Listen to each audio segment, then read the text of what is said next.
Concussions are a big issue in our society today. I will tell you how to play safer and prevent injuries like this.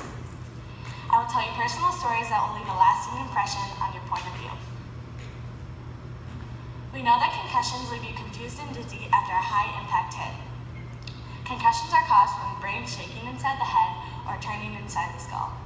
Days after the concussion, you will continue to experience changes like cell damage, and inflammation. This can lead to declining cognitive functions and mostly never show up on a common CT or MRI. Researchers still don't know why some hits become a concussion and some do not. They have found out that most problems will resolve themselves within 10 days with lots of rest. But in some serious health patients, they can last up to a month's time. This proves that children with developing brains take longer to heal and are more prone to this type of injury. Sports medicine has calculated that 1.6 to 3.8 million concussions are caused each year by sports. Females have the highest number of concussions. The leading sport is female soccer.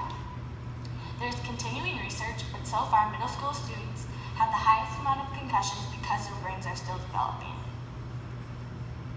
Paige Decker was a hockey player for Yale in 2013 when she had an extreme concussion. She was hit blindsided, or other words, from behind. She was back on the ice within 5 minutes, but she didn't know at the time that it would end her hockey career, keep her fighting to graduate on time, and send her down the road of depression.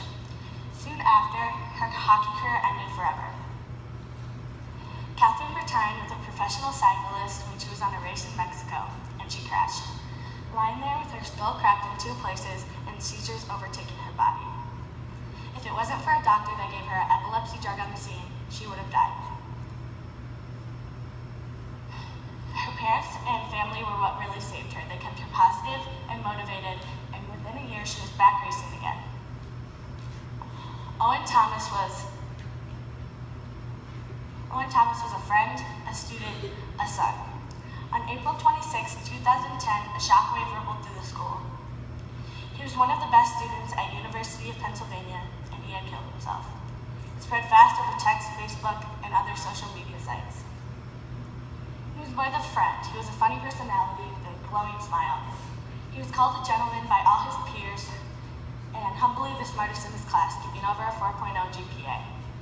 He was voted the captain of his team, but he didn't know from all the hard hits he had taken and concussions, his brain was being taken over by CTE, chronic traumatic encephalopathy. Researchers believe that this leads to symptoms of depression and led him to take his own life. Awareness is now skyrocketed, and it should be just as important in schools near us.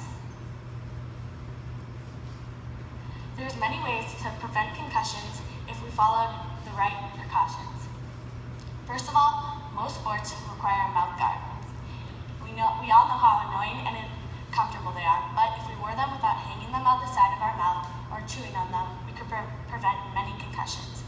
This is because mouth guards absorb most of the shock from our head and keep our head and neck stabilized. Also, most sports require helmets or other headgear. We think in practice it's fine, we don't need our helmets, but it's just as important in practice to wear our helmets as it is in games. We have to realize that concussions can change your life and helmets can save your life.